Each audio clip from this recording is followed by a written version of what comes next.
দীর্ঘ ৯ বছর পর কিশোরগঞ্জ জেলা বিএনপির সম্মেলন হচ্ছে শনিবার। নতুন নেতৃত্ব আর সাংগঠনিক শক্তি বাড়ানোর এই আয়োজন নিয়ে নেতাকর্মীদের ভেতরে ব্যাপক উচ্ছ্বাস চলছে। তৈরি হয়েছে বিশাল মঞ্চ, ব্যানার, ফেস্টুনে ছুঁয়ে গেছে শহর। সালেক হোসেন রনির তথ্য ছবিতে বিস্তারিত। পুরাতন স্টেডিয়ামে তৈরি হচ্ছে বিশাল মঞ্চ। দিনরাত কাজ করছেন শ্রমিকরা। শহরের প্রধান সড়ক সেজেছে নতুন সাজে। ব্যানার, পোস্টার আর ফেস্টুনে ছেয়ে গেছে চারপাশ। তৈরি হয়েছে উৎসব মুখর পরিবেশ। সম্মেলনকে কেন্দ্র করে একটা সুষ্ঠু সুন্দর পরিবেশে আমরা নতুন নেতৃত্ব নির্বাচিত করতে পারবো। আজকে দীর্ঘ ৯ বছর পরে গোটা কিশোরগঞ্জের মানুষ বাংলাদেশ জাতীয়তাবাদী দলে বিশ্বাসী নেতা কর্মীরা একটা উৎসাহ উদ্দীপনায় ঈদের চেয়ে আরো বেশি আনন্দ ঘন পরিবেশে এই সম্মেলনের জন্য মানুষ উদ্গ্রীব হয়ে রয়েছে আমাদের নেতা কর্মীরা। এরই মধ্যে ২১টি ইউনিট পর্যায়ে সম্মেলন সম্পন্ন হয়েছে। এবার জেলা পর্যায়ের সম্মেলন ঘিরে পুরো জেলায় নতুন প্রাণচাঞ্চল্য সৃষ্টি হয়েছে।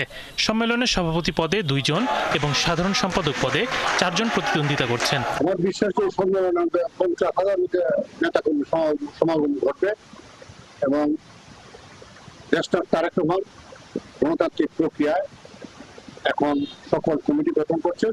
তারই দ্বারা কিশোরগঞ্জ গণতান্ত্রিক প্রক্রিয়ায় জেলা বিএনপির কমিটি হবে। সমস্ত ষড়যন্ত্র মোকাবেলা করে সামনে জাতীয় নির্বাচনে আমরা সফল হতে পারি, সেই জন্য আগামীকালকে ২০ তারিখে আপনাদের মাধ্যমে আমি সমস্ত ভোটারের কাছে ভালোবাসা চাই, ভোট চাই, সহযোগিতা চাই। দীর্ঘ বিরতির পর নতুন নেতৃত্ব বাছাইয়ের পাশাপাশি সাংগঠনিক শক্তি বাড়বে বলে আশাবাদী নেতাকর্মীরা।